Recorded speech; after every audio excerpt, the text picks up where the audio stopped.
Hey everyone, this is Matt Thornton, and you're listening to the Dynasty Hotseat.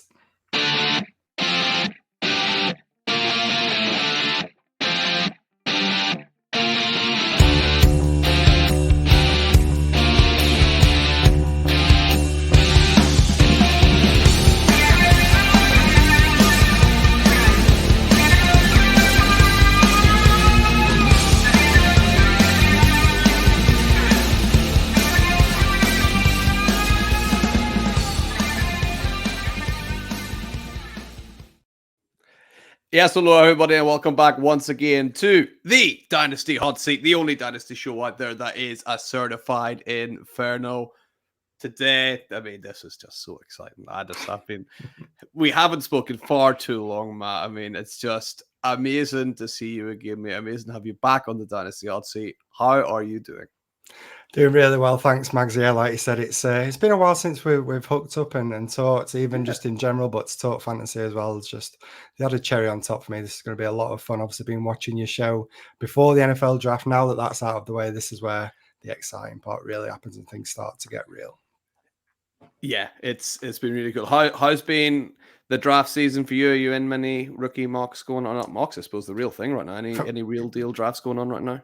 Definitely in the real deal. I think everyone gets so excited, don't they? When NFL draft happens, everyone's asking, when's the rookie draft starting? And basically all my leagues now are pretty much full flow. And yeah, it's a lot of chaos. My battery on my phone's barely surviving throughout my time at work. I can barely get to my phone while I'm at work, all the trades and everything going down. So yeah, in full flow and absolutely love it. Love the chaos of rookies, rookie drafts. Yeah, it's that time of year, yeah, whenever it's like my phone is literally like hot to touch, right? It's like burning hot. Yeah, exactly. Yeah, my phone is becoming my own podcast. And yeah, it's like any kind of better halves are saying, "Do you do anything else?" It's like, I promise I'm doing. I'm trying as much as I can here. Like really. So luckily we've got understandable people in our lives that said this is a busy time. Don't worry about it. So we're going to have a little chat about this 2024 class, just kind of in general, Matt. So any kind of traits that you've seen, and interestingly, maybe we could chat about, has that changed much for you since the draft? Things that you thought before the draft, are they different now post draft? So what do you reckon of this 2024 draft class as a whole? Yeah, I think like you've obviously had some great guests that have come on and laid it out pretty well. That obviously we had the top end quarterbacks, the wide receiver class looks pretty strong at the top, and then also pretty deep as well. The running backs, I think that's the thing that's really been highlighted with the NFL draft. It's proven what we all thought, really, that this running back class is probably not the greatest. Obviously, not many went in day two. Only the 4 went in day two. So that was a real indicator to us that, yeah, maybe this running back class isn't as strong as what we thought. And obviously that now lays out into what we're going to do with the rookie draft. Seeing a lot of running backs, obviously a couple moving up because of the good draft capital, but you're getting a lot now towards the back end of the second, third round, and it seems to be really heavy on wide receivers. So yeah, as a whole, I think it's still a really interesting class. I think it could still be a really strong class as well, as I said, with the wide receivers that have come in, some of the quarterbacks. Obviously, we've got a stud tight end in there as well, and maybe a couple that have risen up the board after the NFL draft. So overall, a really exciting class. And as I say, it's going to be a lot of fun doing this mock draft and putting things together. Yeah, absolutely. I can't wait to get right into the mock draft, which we'll do right in a second, right after you've hit that like and that subscribe button. Hey, I'll wait. I'll wait here all day until you do it, right? Just anything you can obviously is great. Like, subscribe. If you've done that already, hey, thank you very much. Not enough people do that, man. People are like all about the new. I'm here for the OGs as well. Thank you so much to everyone who's already done that. So yeah, I see you too. So let's pull up our mock draft board now, shall we? We got a super flex mock draft, non-tight end premium, which is maybe important to one player in particular, right? So let's start us off then at 1-1, Matt. Who you going with? Yeah, I'm sticking with the consensus pretty much. Obviously, as you've said, leading up to the NFL draft, I feel like it was pretty consensus who the 101 is. For me, it's still clear. It's Caleb Williams going as the 101. Probably the one player that we kind of had a really good idea what was going to happen with him in the NFL draft. We all knew that he was going to go to the Bears at the 101 in the NFL draft. Absolutely love the landing spot. I think for me, it's probably one of the best landing spots that a first overall pick's landed in in God knows how many years. I was looking back over recent years. You can maybe look at Joe Burrow when he went to the Bengals, but that's when he actually went there on that year, they weren't really that great with it. It's usually you find that these teams that have got the first overall pick, it tends to be because the team is not very good that they're landing to. But obviously with this being the Panthers pick, it's kind of that unique situation where it's actually not the Bears pick. And I think the actual roster is a lot better than what should have been the first overall pick. So lands in a great situation. The players that they're now building around this Bears team, both on offense and defense, is only making it more exciting. For Caleb Williams, obviously they brought in Keenan Allen. They've got DJ Moore, one of the best yards after catch wide receivers in the NFL. Keenan Allen, obviously one of the best route runners in the NFL. And then as well, we found out during the NFL draft, bringing in a rookie, bringing Ronald Oduzze in as well. It's just setting up for a brilliant situation for Caleb Williams. Not to mention John Day Swift as well, another pass catching running back in that backfield. There's a lot of expectation, I feel like, with Caleb Williams, and we all know what the talent is. We've spoke about it for a couple of years now, especially if you're into Debbie Levere, people that are into Debbie talking about Caleb Williams, what a great talent he is, maybe even putting him in that generational bracket. I know that's a term that gets bandied around, but he has been in his college career. So all in all, I just think it's a smash first overall pick for me in rookie drafts, and somebody that I'd love to get. Not having had many chances to get him right now, but definitely somebody that I'd love to have on my roster to be a cornerstone piece in fantasy football. Yeah, it's one of those ones, Matt, where I think it's like, just don't overthink it here. Like, take the best prospect going to the best landing spot, who's probably going to end up being the best player out of all these guys. I think this is, if you're really desperate to have Jaden Daniels, then don't take him here, for goodness, like trade back and get him. If you're really, for whatever reason, not wanting Caleb, then at least get some extra value out of it. So no arguments for me. I want it. Here's an interesting one though. This is 12 team. Does it change you? Because not everyone plays 12 team. Does it change for you if we're in like a smaller, like an 8 or a 10-man league? Would you still take Caleb at 1-1 in Superflex? I think it'd depend on maybe your lineup requirements. So if maybe you had to start 3 wide receivers, then you could make a case for picking somebody like Marvin Harrison or Malik Neighbors. But even so, I think I'd still want Caleb Williams. I think the ceiling's there with him. I think he's got a really solid floor, but he's somebody that could develop into a top 3 quarterback maybe in Dynasty with what he offers. And as I say, with the landing spot as well, everything just seems to be lining up perfectly. So even in a smaller league, unless, as I say, there was requirements for maybe more wide receivers to be starters, I'm still happy to have Caleb Williams at the 101 spot. Yeah, absolutely. Same with me then. So Matt, who's following up Caleb at the 102 position? Yeah, so I'm going to actually stick at quarterback. I'm going to go for a guy that you just mentioned there in Jaden Daniels. I think a lot of people will argue that it's a little bit rich to go from it at the 102, knowing that there's obviously risk attached to Jaden Daniels. It feels like he's that kind of wild card player that there's obviously that incredible ceiling to him. We know the upside, but there's also risk attached. Obviously took a few years to get going in college. Going over to LSU was a real boost to his value, and he looked amazing this past season. But for me, I'm happy to take a gamble on that upside. I think if you are in a Superflex league, you've got to shoot for it, or you've got the opportunity to get a quarterback like this that can offer the rushing upside, give you that incredible ceiling in fantasy football. I'm willing to take the gamble and take him at a high draft capital, because, as I say, how many chances are you going to get a talent like this? I know we've actually had him in the last couple of years, people like Anthony Richardson. He obviously was high last year, and Trey Lance as well. I know that hasn't quite played out. That's probably the two comparisons. You could have a Trey Lance, or you could have somebody like Anthony Richardson if all plays out with him. But as I say, I just love the upside. Again, the landing spot, getting that draft capital, being the second overall pick, because there was rumors that he could potentially slide, but to see him go at the 102 spot to Washington, a team that's looking to improve as well. And I think they've got some great pieces in there. Terry McLaurin could be a great deep threat for him. Jahan Dotson, somebody that I feel like is a potential post-hype sleeper coming into this year as well, bringing in more talent around him. I think he's in a good spot. Being linked up as well to Cliff Kingsbury is really interesting for me as well. Obviously, the success he had with Kyler Murray, a pretty similar quarterback in terms of what they offer. I've got a lot of hopes for Jaden Daniels that he can hit the ceiling, and as you've mentioned numerous times, the potential ceiling is probably the QB1 in fantasy football with that ceiling. So yeah, happy to take him at the 102 spot. He's the kind of guy. It's like, you know what? It might not be in every single league I'm in if I have a chance to draft him, I will, but I'm going at least, half the time I'm taking that shot on Jaden Daniels. Yeah. Like knowing full well that it could just end up being a Trey Lance situation, because when you get a player like this, you have to take that chance on him. This is the same things people were saying about like a Lamar Jackson, for example. It's like, oh, he can't do this, he can't do that, but you gotta go for it sometimes. This is the kind of guy that has a huge upside. So I'm happy taking Jaden Daniels at the 102 ahead of maybe some like safer prospects, right? He's not necessarily that safe. Yeah. Yeah. So who's following Daniels up then at the third pick, Matt? Yeah, third pick, I'm going to keep it simple. Marvin Harrison Jr. for me.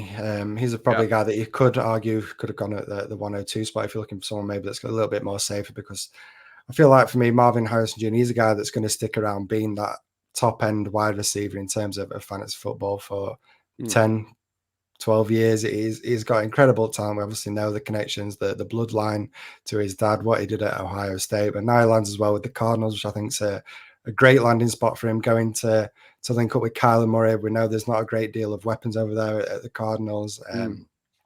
Michael Wilson's a guy that I like, but in terms of wide receivers, he's the only one that really stands out to me. We know Trey McBride as well had that great year last year, but bringing in a true wide receiver onto this offense is going to be incredible. I think he's going to get peppered with targets. I think he could easily hit over 1,000 yards in his rookie season. I'd actually be shocked if he didn't hit 1,000 yards with the talent that he's got and the targets that he's likely to see as well. And not to mention as well, the Cardinals haven't been great in terms of defense. I think they gave up the second most points last year. I think they were like top 10 in yards given up as well. So I feel like the Cardinals, again, are going to have to pass the ball plenty. It's just, again, all linking up to a great situation for Marvin Harrison. Like you mentioned, don't overthink it with somebody like him. Lock in that potential elite wide receiver, because this is probably the cheapest you're going to get him, because when you're doing startups, he's going as like the wide receiver 4, wide receiver 5 already in Dynasty. So, feels like a great spot to get him here at the 103. Do you know, I've been asking people the whole time, is there anything that you can see that is an issue with Marvin Harrison Jr.? Are there any problems with him? Matt, I've got one. You ready? Go for it. It's the amount that Paul Pickens is going to be talking about Marvin Harrison Jr. for the next 10 years. That is a serious issue. That's the only one I can find. I can't see anything else. Do you see anything else? That's a big one for me, that, Mags. Having to listen to Paul go on and on, it's going to be intolerable. No. But it's kind of worth it. If I've got him on my fantasy team, then I don't mind it. I can get along with Paul getting hyped about him. But that is literally the only. To me, there's no real glaring weakness. That I think the one that maybe people say doesn't have that elite top end speed, but I mean, who cares? A guy that can get open. Yeah. As well and as easy as what he can, tied, as I say, to Kyler Murray, who's going to be throwing the ball plenty. It's a smash for me taking Marvin Harrison. Yeah, absolutely agree with you there. So we got Marvin Harrison locked in at pick number 3. Who's following up at pick 4 then, Matt? Yeah, so at 4, this is kind of the end of my tier. I do tiers when it comes to my rankings. I think that's something that maybe we should bring up. I think tiers are really important because you are able to move around in your tiers and you can then gain value when doing your rookie drafts. Say if you have a tier and you're at the top of the tier and there's maybe 4 or 5 players that you're happy to take, get that value, move back and acquire some more assets. I think that's a great way of coming into your rookie draft. So as I say, for me, this is a guy at the end of a tier and it's Malik Neighbors. He was actually in a tier below for me in terms of what it was to Marvin Harrison before the NFL draft. And I don't know, maybe it's because he landed with my Giants. Have I got a little bit of homer coming out of me? I usually try my best not to be a homer when it comes to fantasy football, but I think it's actually a really good situation. I know people are going to go on about the quarterback play, and that is going to be a problem, but something I tweeted out recently is situations can change, but talent, that's permanent. And for me, Malik Neighbors, he is incredibly talented, probably more versatile than what Marvin Harrison is. He's a guy that can be lined up anywhere over the field.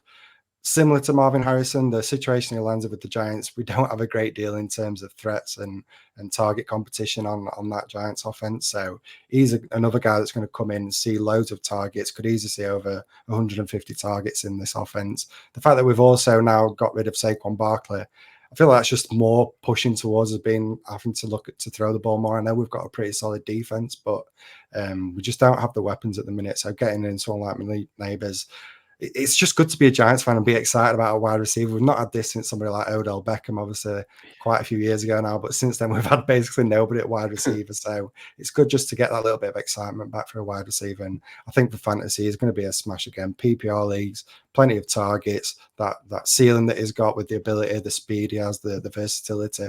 This is why he's in my top tier, and he might be the last player in it, but what a consolation prize to get Malik Neighbors at the 104.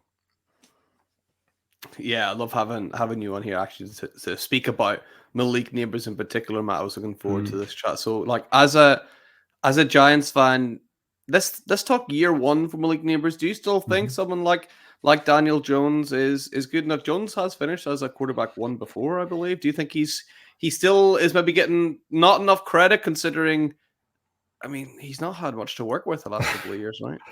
I know it's been an emotional roller coaster for me, to be honest, Mags, with Daniel Jones. When we made the pick, I hated it. I felt like we reached to get him. Yeah. Then I slowly started coming around to him. It felt like everyone was on him, and he showed little flashes, and I thought, okay, maybe it can work. And when it came to not last year, but the year before, when it was his contract year, I was actually fully on board with him. I thought it was good for us, getting us to the playoffs. But then we gave him that ridiculous contract, and that just made me hate him again. It's like, why we've invested so much money into somebody that it felt like we got lucky to get in the playoffs. It wasn't really Daniel Jones that got us there. It was more the defense, and some games went our way. There was a lot of close games where we won by one score and managed to sneak the win, and we basically snuck his way through the back door to get into the playoffs. So it was a little bit of false hope, I think. So the fact that we then paid Daniel Jones that ridiculous contract, it's kind of tied us to us now. We've got no way out. I thought there was maybe a possibility that we looked at a quarterback in this year's draft, but as I say, I'm happy to get Malik Neighbors, get one more year out of Jones. Let's see what he's got. But I think after this year, if you can't do it this year, then yeah, I think we need to look elsewhere. But again, that's that going back to, as I mentioned, with the situations can change. It wouldn't shock me at all if we took a quarterback next year. We've got the elite talent in Malik Neighbors. Yeah, he might be a bit boom or bust this year because of Daniel Jones, and sometimes might have to throw the ball a lot if the defense steps up, or Daniel Jones is having one of his bad games. Then yeah, we might not get that great game out of Malik Neighbors. But moving on from this year, if we do get another quarterback in, then I think we've got hopes that we can get that ceiling out of Malik Neighbors. So, as I say, I'm happy to get him here in my rookie drafts, and I'm hopeful that he can have a great rookie year. I think he'll see plenty of targets. It just might have to take the rough with this move, I think, for his rookie year.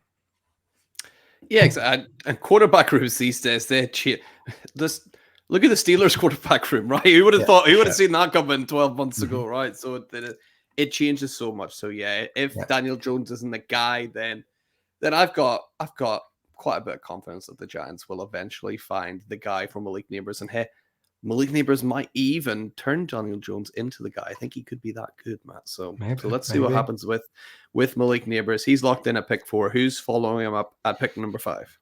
Yeah, so obviously with it being Superflex, I'm happy to go back to quarterback here. And my QB3 is Drake May. Yep. Obviously, we'll mention JJ McCarthy in a bit because he's somebody that's risen up on my board after what happened in the NFL draft. But Drake May, really solid prospect. Getting that good draft capital going to New England. The fact that they turned down a lot of offers I think they even turned one down from the Giants. I think we actually made an offer to try and move up and get him. So shows that the clear desire for the Patriots to get Drake May, which is a positive. There are a few negatives, and the reason why he's in a tier below guys like Caleb Williams and Jaden Daniels for me is going to the Patriots. It's not been the most appealing fantasy destination in terms of what we get out of quarterbacks. I know a lot of people are going to talk about the fact that they had a couple of wide receivers, Jalen Polk and Javon Baker, was it? Javon Baker in the later rounds. So they brought a couple of weapons, but for me, they're not really difference makers. Yeah, they're good wide receivers, but it felt like a little bit of reach to get Polk in the second round. And I'm still concerned about this offense and the weapons they've got around him. And then you look at the head coaches as well. Obviously, we know Bill Belichick's moved on now, but they brought in a new head coach out of the organization. I think he was a defensive coach, was he, in the team? So that's a little bit of sign that they don't have any offensive coaches, Matt. So. Well, yeah, true. I think he was a linebacker coach. Is that right? I think he played linebacker, did he, for the Patriots? So I think so. I think he's like a Belichick guy. Yeah, definitely. Yeah, and obviously as well, I think they brought in the offensive coordinator from the Browns as well, another offense that's been pretty run heavy the last few years as well. So everything seems to be pointing towards maybe not seeing a lot of opportunity in terms of throwing the ball. It's going to be an offense that's going to be built around the running game. Obviously, they've got Ramondre Stevenson, who's looked good. They brought in Antonio Gibson as well, who can be a good weapon for him. But I'm just worried about, I don't think he's going to get a huge amount of passing volume, which in turn obviously leads to a slightly lower ceiling. But I do think he's a really solid player. Happy to get him. If I get him as my QB2 in Dynasty, I'm more than happy with that, because I do think he can be a high-end QB2, low-end QB1, maybe sneaking in the top 10.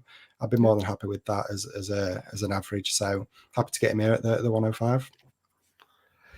Do you think there's any chance that something kind of like what happened, maybe not, in fact, definitely not to this extreme, but whenever we looked at Justin Fields as a prospect, we sort of said, yeah, he's pretty good with his legs, but didn't really see it that coming. Drake May is pretty good with his legs. So do you think there's a chance that actually he's got a much higher rushing upside than maybe people are giving him credit for?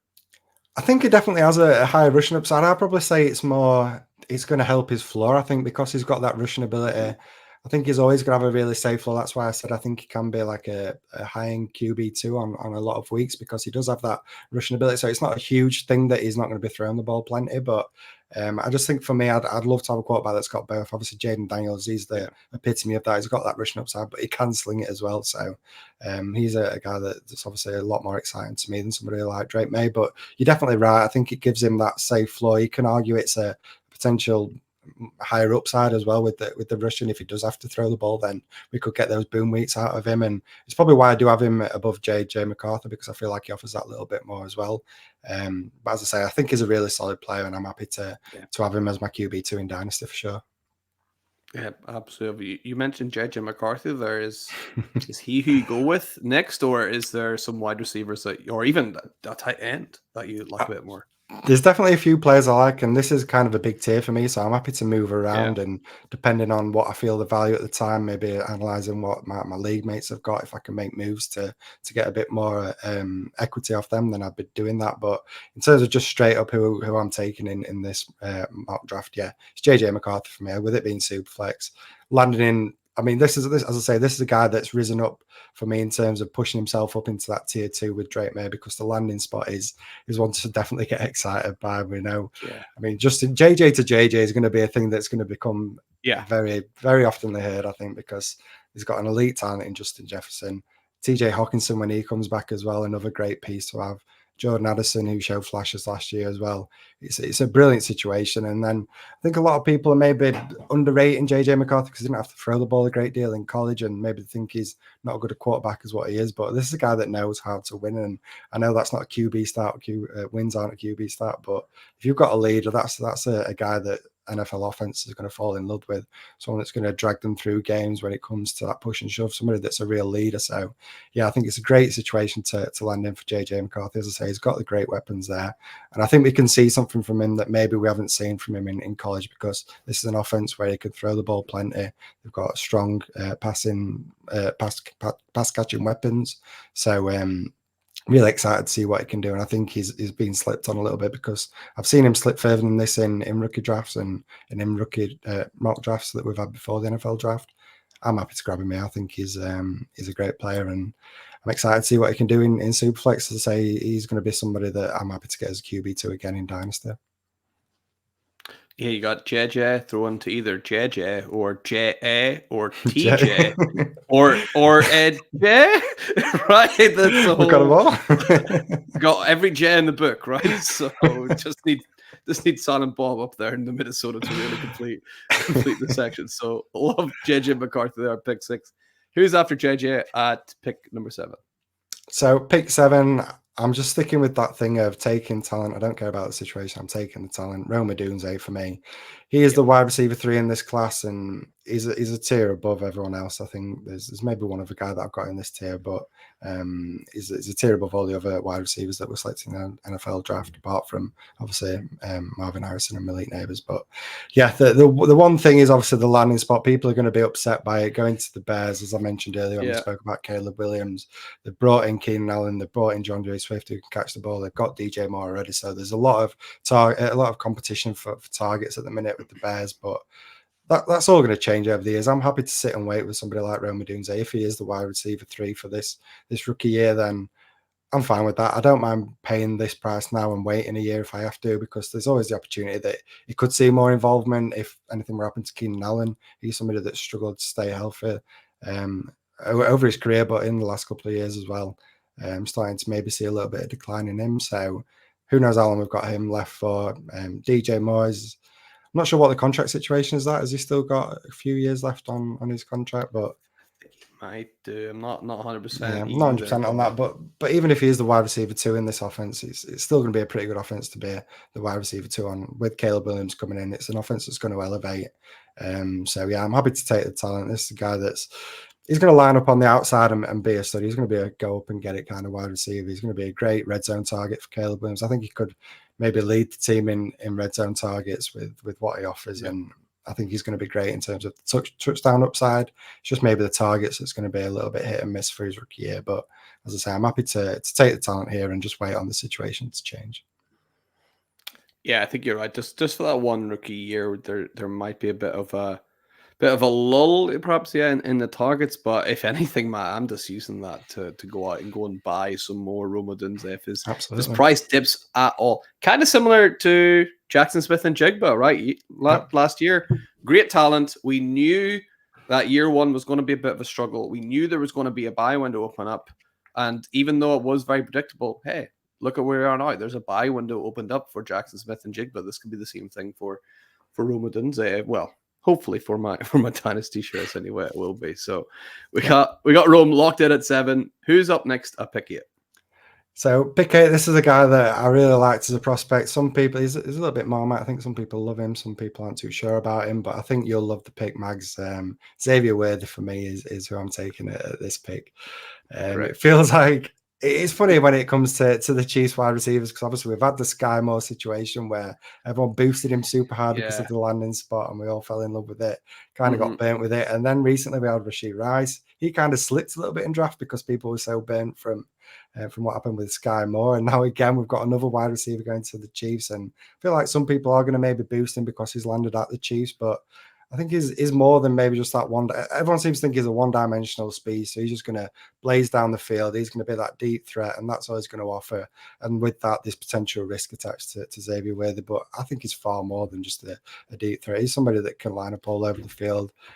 He's obviously got that elite speed, ran the fastest 40 time that we've seen at the combine, so he's going to blaze past players, but he can do it short as well. He doesn't have to just be a run past kind of guy. He's somebody that can come underneath, and I think landing on this offense with Andy Reid and the creativity that we've seen from him with players over recent years, having that kind of elite speed, yeah, Andy Reid's going to be super excited to get somebody like Xavier Worthy, and I'm really excited for what he can do in fantasy because I think it could be special. Obviously, Rashee Rice as well. There's the whole legal thing going on at the minute. We don't know how many games he could miss. I know saw reports it could be half a season. I don't believe it's going to be as much as that. It might be 3 or 4 games maybe, but even still, that's an opportunity early for Xavier Worthy. And if he looks good in those first 4 games, good luck trying to get him off the field because he could be a special talent in this Chiefs offense, tied to arguably the best quarterback. In fact, he is the best quarterback in the NFL without a doubt. So yeah, love Xavier Worthy and love the landing spot. And again, it feels like pretty good value to get him towards the mid to back end of the first round.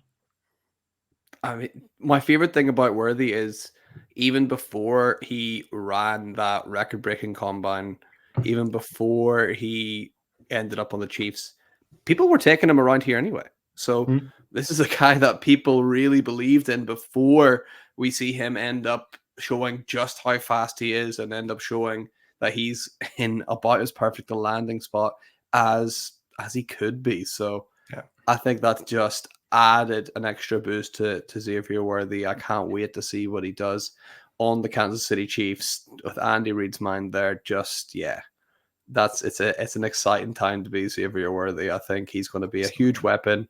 I can't wait. Matt. I think this is the Chiefs are better than last year already. Like, it's a good time. So we got Worthy locked in at pick number 8. Who's following him up?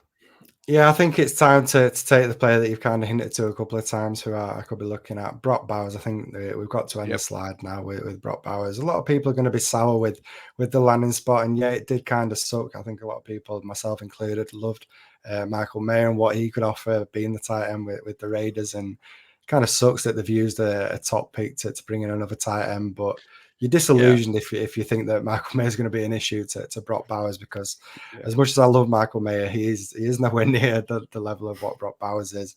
I mean, in terms of talent, you could argue that he's up there with Marvin Harrison and Malik Neighbors. And the fact that he plays tight end, you're then getting that positional advantage of a player that plays tight end but can play all over the field. He's not just going to play at tight end for the Raiders in the inline traditional position that you see tight ends. There's a reason why they've used such a high draft pick on him. They've got ideas for this guy. Don't have many weapons. Obviously, they've got Devontae Adams. He's getting up there in age. Jacoby Myers looks okay. He's a solid wide receiver, but Brock Bowers, to me, he's one of the best receiving tight ends that we've seen in a long time. Kyle Pitts, obviously somebody that's going to get brought up as well. That's not really hit the ground and being what we all hoped he was. But that's not putting me off Brock Bowers at all. I think he's different in terms of what he offers. I think he's actually a better receiving tight end than what Kyle Pitts is. Kyle Pitts obviously a phenomenal athlete, but Brock Bowers is an incredible receiving tight end. And as I say, getting a tight end who can be that elite receiving option only gets me more excited. So I'm happy to take him here. If it was a tight end premium league, I'm in one at the moment that starts 2 tight ends. So there's a lot of emphasis on tight ends. I had the 104. I had Jaden Daniels sat there. So obviously, my love for him. And I was happy to take him at the 104. But if Jaden Daniels wasn't there, and if it was Marvin Harrison or Malik Neighbors, I'd probably pull the trigger on Brock Bowers because he is that good. And I think if you're getting that kind of premium on a tight end, you've got to take advantage of that and get him. But with this not being tight end premium, I'm happy to push him down a little bit. But still, you're getting a difference maker at the tight end position, which has been a bit rough over the years. It's getting a little bit better. But maybe you could argue you need to actually go for these top tight end prospects now because the position's getting stronger. You kind of need to keep up with the pace of this position changing. So, yeah, I think he's a great pick to make towards the mid to back end of the first round.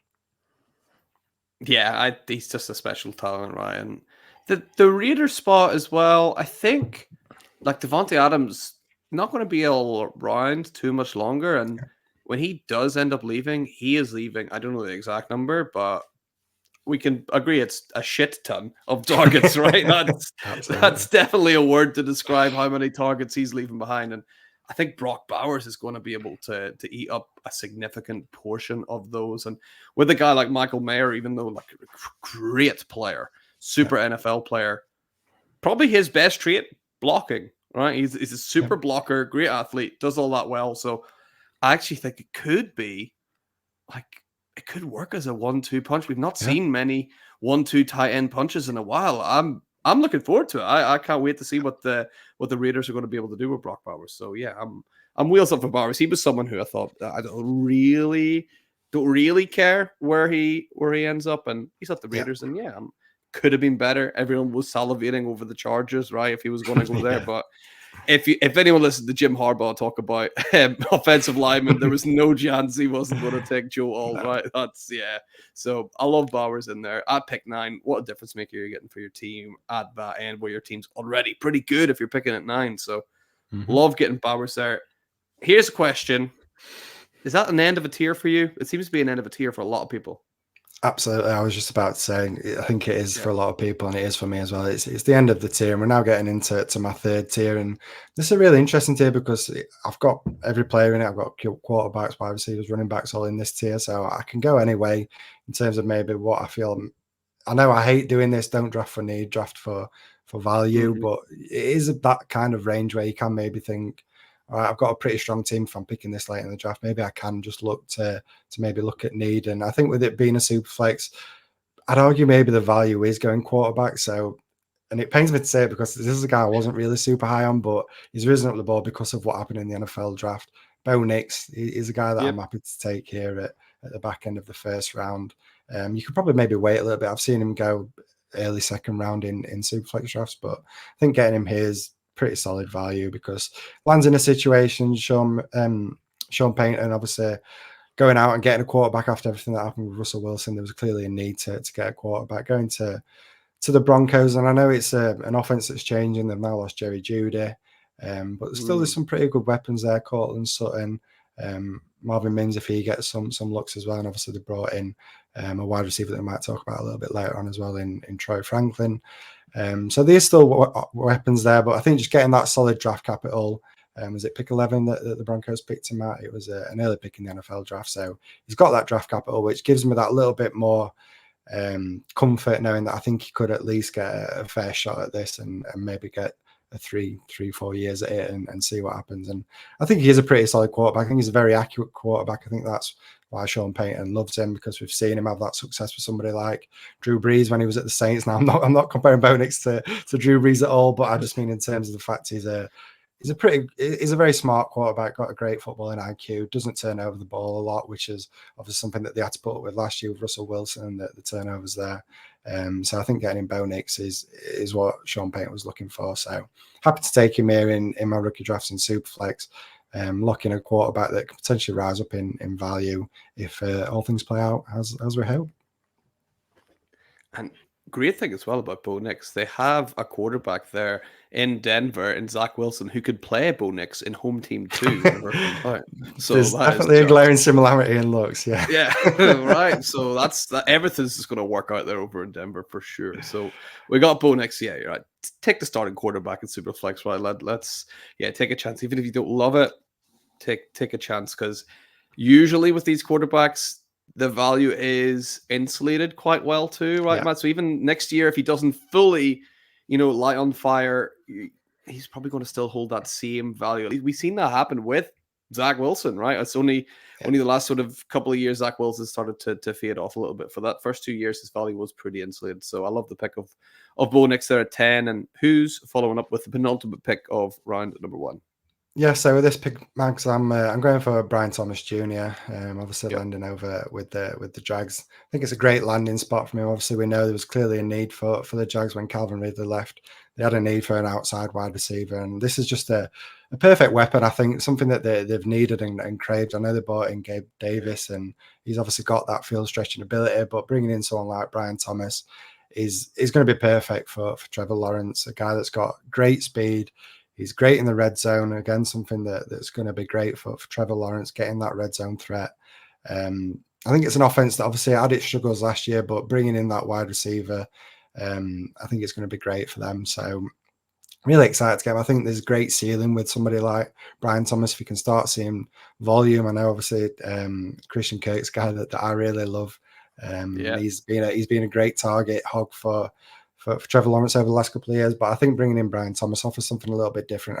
I do think that he can take on a large role in this offense. So again, towards the back end of the first round, getting a wide receiver with the upside of somebody like Brian Thomas, who was really successful in college, playing alongside somebody that we've just mentioned as an elite talent in elite neighbors. So the fact that he could do that alongside elite neighbors, I think it's only again a glowing endorsement of what Brian Thomas can do and what he offers. So yeah, I think it's a great pick for the Jags, and it should be a great pick as well for dynasty players. I had Theo from Theo, the OG Fantasy on Twitter on last week. Well, I say last week. It was really a couple of hours ago, but it came out last week by the time we're chatting through this. And he had mentioned that Calvin Ridley actually was one of the most targeted players in the red zone in the NFL last year, which I never realized. And that is one of Brian Thomas's elite abilities, right? Led all college football last year in touchdown receptions. How much do you think you can bank on a player, though, even if they're like a touchdown monster in college? Do you ever go in banking on players at wide receiver to be touchdown monsters, or how do you work that? I find that really tricky. Yeah, I find it tricky as well, Max, because it's two different games in college football, going up against the cornerbacks that he's going to be seeing in college football compared to what he's going to be facing in the NFL. It's night and day. So there's obviously an adjustment that's going to happen there. But I mean, you can't teach size. He's got that great size. He's got that speed. He's going to be able to burn past players. And I think, obviously there's concerns, can it translate in the red zone in the NFL? And I think it could be tough. I don't think he's going to lead the NFL in touchdowns or anything like that, but I do think he is going to be a great weapon for Trevor Lawrence in the red zone, and he's going to see his fair share of targets in the red zone as well. Yeah, I think he'll definitely see those targets for sure. You can't get a guy like him and not using them right. Wouldn't make any sense. So we go for Brian Thomas. Now we're with a final pick in the first round. Where are you going to go here? You going to make Ali cry here, or what? Well, actually, what I'm going to do here is I'm going to go for the first player of this position that we're going to talk about, Jonathan Brooks. We're going to bring in a running back in the first round. I think we all thought this was going to happen. There was going to be a running back that was either going to get that great draft capital or get that great landing spot and elevate up as draft board and move into the back end of the first round. And for me, it happened with Jonathan Brooks, going to the Carolina Panthers in the second round. Now, I know obviously he's coming off that tough ACL injury, but obviously I've heard that the tear was a clean one, so it means that he should come back pretty quick and he should be ready. I think I've seen recently that he should be back for training camp, so obviously that's a bonus. I don't think there's a great deal of worry in terms of the injury. And then going to the Panthers as well, the team that's making alterations to this offense, because we know it was a shit show in Carolina last year, let's be honest. Yeah. The O-line was horrendous.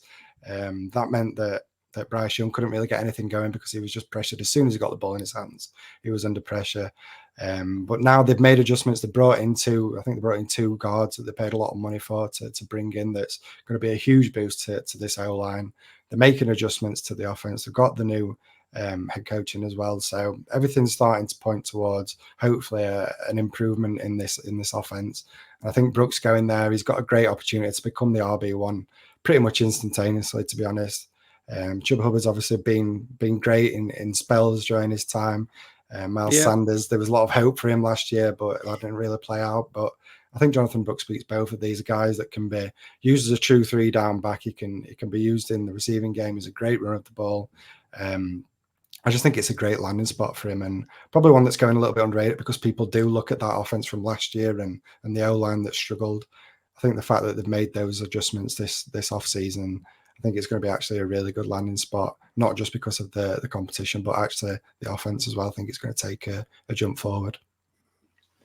Yeah, Brooks was my guy, like the running back one in this class for me, kind of almost in his own tier of his own. I think he was. Yeah. If he never got that injury, I don't think we're really discussing it. No. The ACL injury, hey, your favorite running back. I said, unless it's Tajay Spears, who doesn't have an ACL to tear, your favorite running back has had an ACL injury out there. So yeah, we can't really say too much about Brooks. I think he's going to come in. He's going to be great. I quite like the fact that he has been playing behind like a Bijan Robinson. There's still plenty more to come from Brooks. So yeah, I absolutely love that. So we got Brooks locked in at the end of the first round. All right, so Matt, we're on to round number 2. So could you, if possible, give me your 2-1 and 2-2 and 2-3, and then we'll choose one of those guys to chat about a little bit more in depth. Absolutely. So 2-1, Ali will love this one. Lad McConkey at 2-1 for me. 2-0-2. This is one I'm not really super keen on, but Michael Penix, I think I'm going to put in at the 2-0-2. And then 2-3, Trey Benson, the running back for now Cardinals. Go on, I can hear Ali scream and talk about Lad McConkey. Go on, let's treat him. I mean, yeah, we know Ali's been a huge fan of his, and I think he's even more excited now that he's landed with the LA Chargers. And I think there's every reason to be happy with the landing spot. I know a lot of people are going to be talking about Jim Harbaugh coming, and this is going to turn into a super run-heavy offense. We know the desire that he's had when he was being at Michigan, leaning on that run game and pounding the ball and not really throwing the ball a great deal. But I mean, when you've got Justin Herbert at quarterback, you've got to let him throw the ball. I mean, he's one of the best quarterbacks in the NFL, and there's a clear need for wide receivers, as we mentioned earlier, with Keenan Allen moving on to the Bears. It's wide open, this wide receiver room. So the fact he can walk in pretty much, I mean, I will say light for light, but it's not light for light because you can't really compare anyone to Keenan Allen because he is elite as a route runner. But Lad McConkey, arguably one of the best route runners in this class. So bringing in that replacement of a wide receiver who's great at running the routes, Justin Herbert's going to love him. We know how much he loved Keenan Allen. The fact that he's now got Lad McConkey who can run these great routes and get open is going to be fantastic for Justin Herbert and this offense when it comes to throwing the ball. And as we mentioned, not a great deal in terms of target competition. Quentin Johnson, I'm still hopeful that he can have a bit of a bounce back, but that was a rough rookie year, and the fact that he had opportunities as well to show what he can do and he didn't do it is obviously a concern. So I think he's going to walk in and be the wide receiver one in this offense straight away. And that's something to get excited about. If you can get him at the first pick of round 2, or maybe you can get him even a little bit later in your rookie drafts, that's a smash pick for me. So love the landing spot, love the player. Maybe not as much as Ali, but I do love the player. And yeah, it just feels like good value getting him at the start of the second round. Yeah, McConkey's someone I'm super excited about. Hopefully Herbert gets to throw the ball more than JJ McCarthy did. Yeah, Lad McConkey gets to be the main beneficiary of that. So yeah, love Lad McConkey in there at pick 2-1. Who's going at 2-4, 2-5, and 2-6 for you, Matt? Yeah, so 2-4, Keon Coleman for me. 2-5, AD Mitchell, and 2-6, Ricky Pearsall. Ricky Pearsall. Let's why don't we chat a little bit about good old Ricky Pearsall, actually, because he's sort of flown up a little, not flown up, but sneaked, right? He's kind of sneaked up a few boards. Like before, he was kind of going sort of firmly in the third round, or people sleepers, or the back end of the second. He lands in San Francisco. How much of that Brandon Ayuk might be leaving, Deebo Samuel might be coming to an end there as well? How much of that do you think benefits Ricky Pearsall and has pushed him up boards? I think it's interesting because I think actually that's obviously what's holding him back a little bit. The fact that Brandon Ayuk's still there and Deebo Samuel, everyone's thinking he's not going to get a great deal of opportunity as a rookie. And that's kind of what's forcing him down, because this is a guy that was picked in the first round. Nobody really saw it coming. So maybe that's another reason why people aren't super sure on him, because they felt he was more of a day 2 wide receiver. So the fact that the 49ers picked him in the first round, I think that's great. I think that's something that I'm really falling in love with. And I'm glad that you said to speak about Ricky Pearsall, because he's somebody that I wasn't really super high on as a prospect, to be honest. He definitely has flashes. He's a highlight reel of a wide receiver. He has some incredible catches, and he's a really solid route runner as well. But he feels like a great replacement for Brandon Ayuk or Deebo Samuel. I think he can do both of those things. He's a good route runner, but he's also pretty versatile as well. I think in college he's seen a fair few carries as well. So he's somebody that you can get really creative with. And obviously going to the 49ers and what they've done with Deebo Samuel is exciting. But as you said, the fact that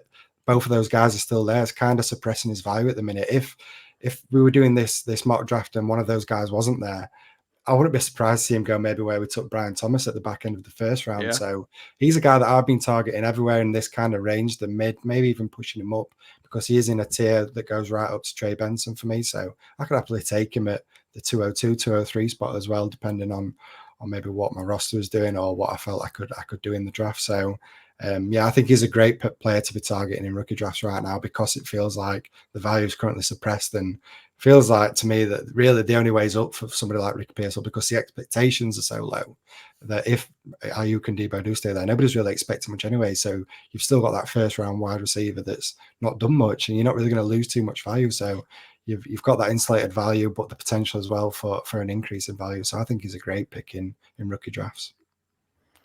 I think that. Hey, we hear a lot of talk about like the Shanahan system and how it's so friendly to running backs, and let's not forget, like this has been a system that's been supporting 2 high-end wide receivers for a long time. And if Ricky Pearsall can get his foot into the door into one of those spots, then he's going to join the ranks of the Ayuks and the Deebo Samuels as a high-end wide receiver. It's just getting his foot in the door, which it looks very unlikely they're going to keep both Ayuk and Deebo, right? So there's a path for Ricky. Absolutely. Yeah. So we got Ricky Pearsall locked in at 2-6. Who's following up at 2-7, 2-8, and 2-9, Matt? Yeah, so that was the end of a tier for me, but we're still going to stick with wide receivers. As I said, it's a deep class in terms of wide receivers. So Troy Franklin, Malachi Corley, and Xavier Leggett. Troy Franklin. Let's get Malachi. Oh, you have to scroll down a bit for Malachi Corley. That's a bit surprising. And Xavier. Right. Can we please talk about Xavier Leggett? I mean, I've heard the interviews with this guy. How can you not love this guy? Right? I'm really rooting for Xavier Leggett. Right? How can you not just love him? Absolutely, and it's brilliant that he's got to stay in Carolina as well. I think that's really good. A true Southern boy that's sticking in Carolina. Yeah, I love it, and he's a really interesting prospect, as you mentioned. He's really been polarizing in terms of leading up to the NFL draft. You was either in on him or out on him. He was a guy that I wasn't particularly super in on. I think the fact that it took so many years for him to break out, is it the 5th year it took him to break out this this past season. So there's obviously concerns there. Why did it take so long for him to break out? But I think there was a few reasons for it. Obviously, the quarterback play was a little bit hit and miss in South Carolina. The COVID season as well. There's been reasons you can make excuses for why it took him so long to break out. But really interesting player in terms of what he offers. The size, what is he? He's like 6 foot, 220 pounds, but yet ran a sub 4.4. So he's a real size speed kind of freak in terms of what he offers. Going to the Panthers as well, really interesting landing spot. Kind of feels like they're rolling the dice again. Obviously, what they tried with John Flamingo last year, it feels like they're kind of doing it again this year. But they obviously like the player, moving up back into the first round to pick him, which is a funny one given that he's an older prospect. And have they done that to get that 5th-year option? He could be nearly 30 by the time he gets that 5th year. I think he's going to be, what is it, 28, 29? So that's pretty funny as well. But definitely a really interesting player, somebody that I've actually just picked myself in one of my recent rookie drafts at the 212 spot. So I think it's kind of worth taking a chance on getting a wide receiver that's picked in the first round. I mean, I know that doesn't guarantee success, but just gives that little bit of insulated value, I think. And as I say, an interesting landing spot with the Panthers now changing a completely different offense, new head coach, making the changes that they are making to the offense. And hopefully, if Bryce Young could take a step forward, I think Xavier Legette could be the guy that's going to be the key beneficiary of that. Yeah, I like what the Panthers are doing. They got in Legette, they got in we got Brooks, they brought in Deontay Johnson. It's like, okay, you're going in the right direction here. So I do like what I see with the Panthers, and hopefully Legette can be a guy that benefits from this new regime and this new sort of lease on life. I mean, I don't know if Panthers fans feel the same way because I don't think they exist, Matt. I'm not sure. Like, I've never met one. Like, I don't like it. So I think they've got reason to keep quiet though. A little bit like me with the Giants. I did talk about the Giants for a long time, Mike, because there's a reason for that. Well, yeah, Panthers fans, if you're out there, hopefully you're excited about that. So we got 3 more picks left in round number 2. Who is filling out these last 3 spots? Yeah, so we're going to go for Blake Corum, Marshall and Lloyd, and Ben Sinnott. Blake Corum, Marshall and Lloyd, and Ben Sinnott. So Ben Sinnott, why is he? Is it purely just draft capital? You think that he's overtaken Ja'Tavion Sanders? Did Sanders also end up going to Carolina? Am I making that up? Did Ja'Tavion Sanders? Let's see. He did. So Ja'Tavion Sanders also ended up in Carolina. Did, yeah. Do you think Bennett's here and has overtaken Sanders just because he got much better draft capital? I think so. It's a funny one. People are just going to say I'm saying this for the sake of saying it because I'm on after the NFL draft. But I actually really like Ben Sinnott as a prospect. I was on the Fantasy Sanctuary recently before the NFL draft, and we did a sleeper show. And Rich gave me an opportunity right at the end to talk about somebody that I liked, and Ben Sinnott was a guy that I mentioned because I really did like him as a prospect. So kind of feels like it's a double whammy now because he's got that great draft capital and going to potentially what could be a good landing spot as well. It's kind of elevated him for everybody, so it's going to be hard for me to get him as a sleeper now. I feel like you've got to pay up to get him, and I know it's not a tight end premium this league, but I just think with that draft capital and with the landing spot as well, going to the Commanders, I think as we mentioned when we spoke about Jaden Daniels, it's an offense that's changing. They've obviously got a couple of good wide receivers. But there's a need at tight end. Logan Thomas, he's now left, so there's an opening to instantly walk in. I know Zach Ertz is still, as he signed this offseason, didn't he? So there's Zach Ertz there, and we know what he's done to tight ends and kind of suppressed them with Dallas Goedert. It took us a few years to get in, but Zach Ertz is not the player that he was back then, and he's on the decline, coming off that tough injury as well. So he's not. I'm not too worried. Let's put it that way in terms of Zach Ertz. I think Benson is going to be a good addition to this offense and somebody that I don't mind grabbing at this stage in my drafts and getting a tight end because I'm not too sure on Ja'Tavion Sanders. I know that the draft capital is kind of hinting towards maybe not what we expected in terms of the talent, but he has shown that he has got talent in college. So an interesting landing spot, but it's turning into a bit of a crowded situation in Carolina, as we mentioned, with the additions. So, just for me, I think Benson with the opportunity and the draft capital kind of edges me more towards being happy to take him as my tight end too. Perfect. So that wraps up the end of the second round. Now, Matt, usually on this show, I say to people, we finished off 2 rounds. Do you have any sleeper players that you would like to mention. But I'm going to ask you a slightly different question, Matt. Okay. Because I think I know who your sleeper player is because you've been chatting about this guy for months. So instead, I'm going to ask you, Matt, how pissed off are you that Kimani Vidal is everybody's sleeper player now when you were there first? Wounded. I'm absolutely wounded. I've seen it go as high as the back end of the second. I mean, I'm in a league where one of the leagues that I do, we do his rookie draft before the NFL draft. It's a really fun idea. Obviously, it creates a bit of chaos because, as we know, anything can happen in the NFL draft. And sometimes it feels like the early picks, they become a lot more risky, but the later picks, that's where you can really get the value in. And I picked him with the very last pick, the 4-12. I picked my guy, Kimani Vidal. I don't think anybody in my league even knew who we were. I don't even think they knew there was a player that existed with that name, but he's a guy that I've really loved. I'm glad that you mentioned and let everybody know that I was actually on this guy before the NFL draft. Absolutely. I don't want to come across as I'm just jumping on the hype. But I mean, I can't be angry because he's landed in a great situation. We spoke earlier when we were talking about this Chargers offense, and I did mention that I'm hopeful that it's not going to be a completely run-first offense, but if it is, that's going to benefit Kimani Vidal because the terms of competition, what he's got there. Gus Edwards, yeah, he's looked good with the Ravens, but he's getting up there in age. He's had his injury issues. J.K. Dobbins as well. Great talent when healthy, but he just can't stay healthy. It's going to be tough because obviously Greg Roman's there as well, and he's kind of been the guy I think that's brought these guys over because he's got that connection with the Ravens, but I think it's a great situation to land in. The potential opportunity there. You could immediately become the RB2, let's say. I think maybe in a timeshare with, if J.K. Dobbins is healthy, I think it probably would be J.K. Dobbins. But I think he's somebody that he offers a lot. He's a lot better than I think people give him credit for. And I know he slipped to the 6th round, so people aren't too convinced. I mean, day 3 running backs, it can be brutal, it can be tough, and now obviously with the hype around him, you've got to pay a little bit more. It's not just a 4th round flying out. You're probably paying an early 3rd maybe to get him, maybe a mid 3rd to get him. So you've got to pay a little bit more, but still, I mean, it's not a stupid price to pay. I don't think if you're getting him in the 3rd round and the potential opportunity, and with what he offers as a talent, I'm really excited by it. So yeah, definitely a guy that he's one of my sleepers. And I will also put a quick mention in for Malik Washington as well. He's a guy that I really liked as a sleeper, and I think he's fallen into a really interesting situation with the Dolphins. So yeah, they're 2 guys that I love getting in. I've got to pay a little bit more now for him, but I'm happy to get him in the 3rd round if I can, if people don't know my love for them. Absolutely love it. So yeah, you heard it here first. Matt throwing it in on Kimani Vidal before anybody else. So yeah, if you ever take him, you can at Matt FF Dynasty on Twitter and thank him on there. So Matt, that brings us to the end of the episode.